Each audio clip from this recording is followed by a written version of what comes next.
ou ozalaki pasteur te limbisanga mpo nango eza question, ou bien nzambe wana ndaki korevele yo bamakambo te. Parce que si soko aki pasteur mpenza nzambe aponaki ifale bake oyo na osala ezaleli yango te na osalela nzoto. Parce que mpo na wana koloba olongolaka bamaladi na nzoto ya bato oyo bandoki batya na badelivrance banini banini, obenganaka na puissance nini soki ozalaka ignorant oyebaki ezalaka te. Bo maladi yango batosaki milimo babimaka na ndenge nini. Na regrette mpo émission yango soki navandaki nga ozala te, mais comme naobima na oregrette me tika na panza mpoke oyo ya ngai nayi na biso boye magie na voodoo na sorcellerie ezaka babiloko baza kopratiquer na surnaturel. Ça veut dire que to comparer sorcellerie mama misa totuna question moko atuni yo sorcellerie tokobenga yango nini na lingala. Je pense okoki korépondre question ya mama misa te olobi tokobenga yango buzoba ou bien tokobenga yango ignorance, mais je sais pas ça la réponse oyo okoki korépondre parce que obengi yango sorcellerie tant que moi eza koexister na dictionnaire c'est que eza na effet nango.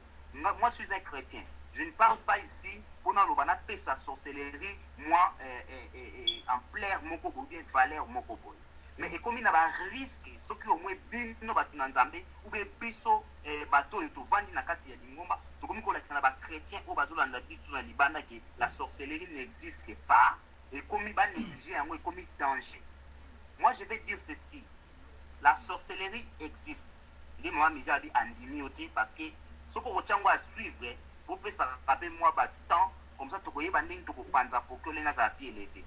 La sorcellerie existe, mais mwana na nzambe yebaka ke ozali na nguya likolo ya molimo wana.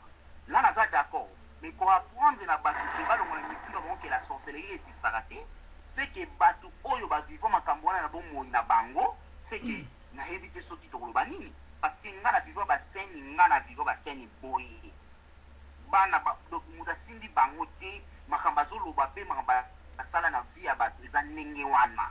Siko bato wana ozotya ngo na confusion tokoloba bango ezali nini na okende mbangu mpona leka. Opesi l'exemple ba Joseph yo moko obengi te ndoto abengi banganga ntango obili ya nganga na kotuna yango nganga na français aza nani po ozosala ezali neti ozojouer na bajet de mots po oambrie bato evi na nga nde na comprendre yo ozali pasteur ozali bien posé oyebeli oyo naloba ozojouer na bajet de mots okende na babible obili libanda nga na okende lelo na bible na okende mpe na baréalité bo soki ezalaki émission ya nga na yo linga ozala bien ou bien ya moto mosusu na pembeni azala comme ça yo pesa baargument ngai mpe napesa baargument mpe moto mosusu apesa baargument onaomonake mokili ekolanda bakocomprendre parce que baa bazoba te bato baolanda.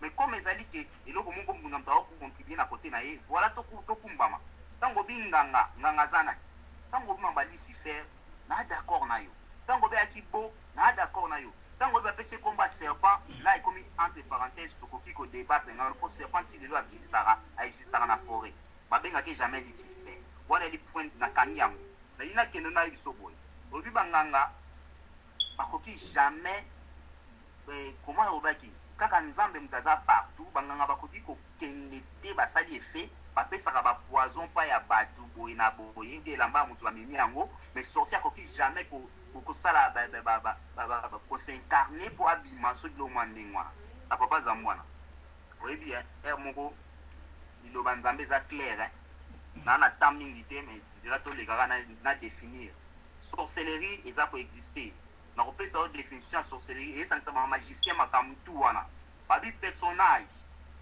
doué de pouvoir surnaturel.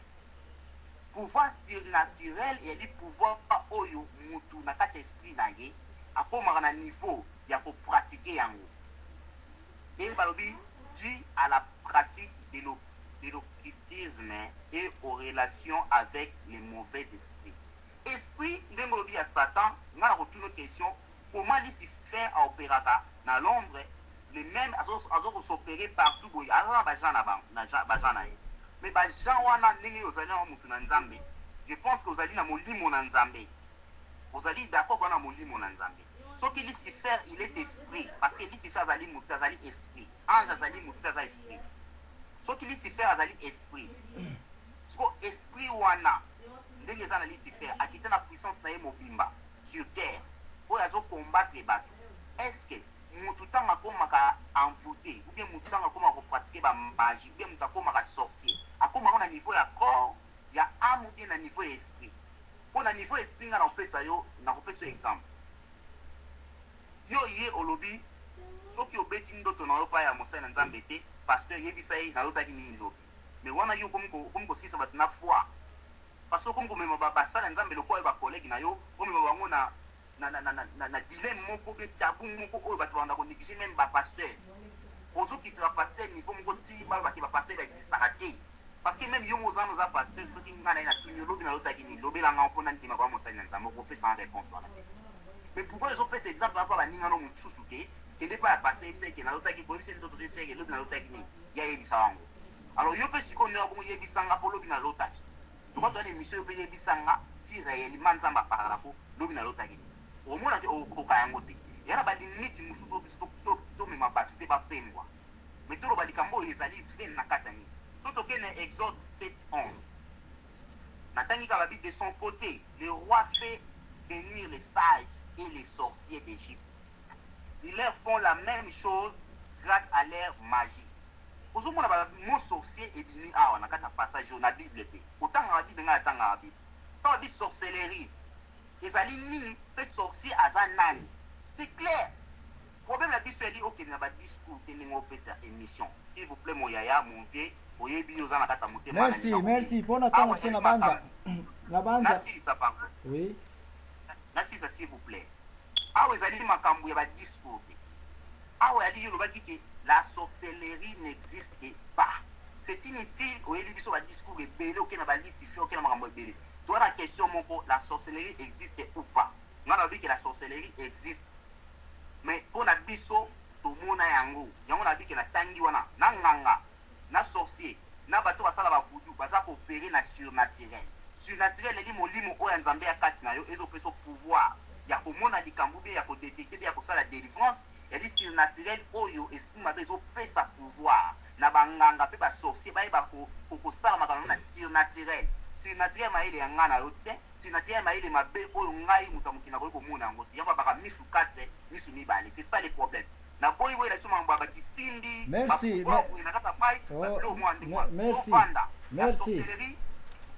merci ne bende ko dona ka la sorcellerie existe ou pas. Merci papa Odon ozaka kawana po ozako kende ngai na kata ka batute bo ba yebinga très bien. Ba makambo uti ko loba awa na banza olobina zako yana ba discours mais na yebite soko iko sala thèse ya doctorat bongo pesi thèse ke na ko démontrer que la ligne tourne autour de la terre bongo okena ba détail te ba supporter. Jamais au côté ko défendre likambo soko zana ba supporter. Donc o eza ko bakinga na tie makelele na ke gauche na zongi droite ça va wana eza opinion na yo mais quelque part bat bazali ko landanga na banza ba yebi et ça ce sont mes piliers de support. Place yo comme on a été pilier wana eza mamuke obuki yango mais obuki pe jusque la pilier na ngamo côté mais ozana besoin aide. Place on a besoin aide na liboso olobi na basaleli ya Nzambe bolota ki ndoto tokende to lakisa ye. Mais justement bita émission oyo eza pona ngai na kebisa bandeko bana ya Congo bana Afrique pona nini Afrique komi na retard likolo ya buzoberi oyo ndenge yo lobi ndenge nga naza ko bimisa c'est apparemment comme si naza ko kitsa ba pasteur. Mais bien sûr que oui, aussi longtemps que le désordre maintenant existe na bana ba sheger na balabala causé par des églises de réveil mut baza ko ya ko lakisaka bana bandoki. Mais dites-moi papa Odon, si dit mabala ezui divorce 9 divorce nga provoqué par les pasteurs. Yo lingi ngai nazala corrompu parce que vous avez un pasteur, parce que vous avez l'église, parce que vous avez je ne sais pas moi qui. Ngai na kene ko kotela yo quand tu es dans l'erreur. Non, on a besoin d'aide. Aide dans votre monde en place Saint Paul. Wapi? Na mokili Efeso. Aje okuta na Apollo déjà ateya ka batukuna abatisa ka bango au nom de Jean-Baptiste. Mais Saint Paul alobaki na monke ça va monamoni musala boza ko sala za kitoko. Mais oza na ka baptême boza ko zoya nani ya Jean-Baptiste. Vous avez besoin du baptême de Jésus-Christ à corriger bango. Saint Paul a tellement qui Saint Péter na misala qui injustice à mon qui a na ngabi yoza tata ma kekete même qui injustice na ba juif pe ça ne peut pas marcher avec moi. Saint Paul a kena nzela na ye et grâce à Saint Paul le loto ebi lo banza mingana yo papa Odon mais papa grâce à Saint Pierre. C'est pour vous dire que oui, je suis très clair. Je suis contre tous ces pasteurs qui baza ko sala rôle na usaki pasteur te parce un pasteur c'est un administrateur un pasteur akoki ko simba biloko ya ba prophétie te soki yoza wana oza pasteur je regrette soki oza ko prophétiser ka bato kuna c'est comme ça vous êtes allé induire les gens en erreur et vous êtes mal préparé de faire des rôles au ba pesa meli bino yango te ezali kambo ya soni na poya koloba yango awa ke ngai naza kotena ba pasteur quand vous savez très bien que ba mabala eza ko kufa likolo ba pasteur nous devons faire quelque chose au Congo. Likambolobi comme envoûtement, c'est à moi de vous informer que les années 70, 60, tina sekuna tuna batnos bakola na Congo, mon envoûtement ça n'existait pas. C'est la malédiction qui existe. Malédiction ça a toujours causé dans likambo. Yibaki ozo malédiction. Okofuta yango, ozwaki moi ça batu okofuta malédiction. C'est ce qu'il faut mettre les mots à leur place. Mais quand vous les pasteurs d'aujourd'hui, les prophètes d'aujourd'hui, bokomi ko ya ko telemisa kama baya na balabala mardi, jour a kolongola ba envoûtement. Envoûtement e wuti na babiloko ba maekari. Envoûtement est dans la église ou dans marabout. Envoûtement est dans la Bible, est techniquement parlant que tout est dans la première version. Envoûtement signifie mutu vandi ya boye, mutu kanayo, ba yeko tela ngo ba envoûtement pour étendre soutenir. Tant que pas même inspection na potote avant qui en Afrique. Oh, comme ne yeko sala accident na tamba balabala mina bamba. Accident salé mais ça sont des envoûtements. Natamo camion na na minda teza kotamna na balabala et puis ko tuta na accident et puis papa passer yaka na mai lusakumunu toke na ona nkamba eke na kosokola kuna na kolobela bino et je vais vous exposer bala mikef bakeba parce que l'église est comme sujet à place ya solo église est comme place où makambo ko iko mona te batu boni bati na église likola ba pasteur moi j'ai mon propre pasteur toza na problème na ye ayeka na église à un dimanche pour dire que maman moko dans l'église oza na molimo ya ndoki. Prions contre cette maman là. Batinos baza ko sama moi je ne faisais que rire. Après que tant l'église sili na era makabo ba maman et alléluia. Bino ba bebi ko supporter biso mbango yango e ba papa boza ko sala carrière. Ba maman nyoso nkembo yeko chambongo na. Pourquoi mbongo aloba iteke mbongo mama ya ndoki ya kokota awate. Makambo ya soni boza ko sala ka. Papa nanga. Si papa za kwa. Naza ko ya, la sorcellerie n'existe pas. Wana ozo tokokabola likambo yozo beta lisolo wana tokokabola ngona deux thèmes ndoki azali bi azate ndoki azali te mama mise o ba pasteur bazo sa ba pasteur ya lokuta ou be bata lokuta bazo sa mais mama mise batu bako ensemble te papa na ngai bo tikana kabola yango tikana kabola yango mama mise batu bakotisi esprit ya sorcellerie na kati na société na biso c'est l'église. Okoki kokabola kindoki na kata église te kindoki ekomi promoter na ba église na biso parce que ça c'est l'unique moyen ba koki kozwa ba client. Ça c'est l'unique moyen maman wana za na mbazu na ye akokenda ba docteur te akoya na église na yebite comment lingo kabola makama kindoki ka patu baza koloba ba église kikaka mteza koloba kindoki.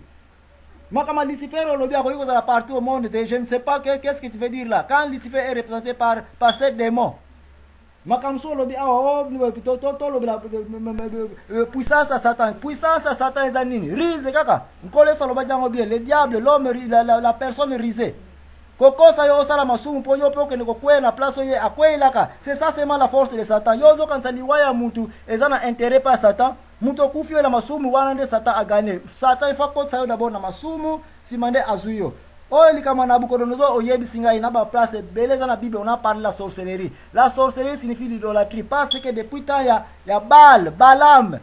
Batouana, Basalaka, Baal, wana intention na bango ezalaka ya kokota na occultisme, ya kokanisa ete bakoki kozwa ba puissance en dehors de ce qui existe. L'homme a toujours cherché comment akozala na puissance moko ya kodominer mokili ya kokende awa ya kosala boye. Ce sont ces gens là bayaka toujours na mokili depuis l'existence de cette terre ya kolobete ngana zali ndoki na koyiko pumbwa na koyiko sala boye. Voilà pourquoi na programme opona kokebisa yote bato wana bazali bakomela ba na Bible mais ils ont été prouvés par Nabucodonosor que ce sont des farceurs bayela kambongo na bango neti ya ndenye bayaki pepa Mobutu et pas ya Kabila et pas nani ke biso tokobatela yo. Ils sont toujours là à côté des gens qui cherchent une protection. Protection. La sorcellerie n'existe pas. Il n'y aura jamais une personne sur cette terre capable de se déplacer de A à B parce qu'il y a une puissance occultisme. La définition de papa ça, ce sont des définitions. C'est que les gens disent. Mais la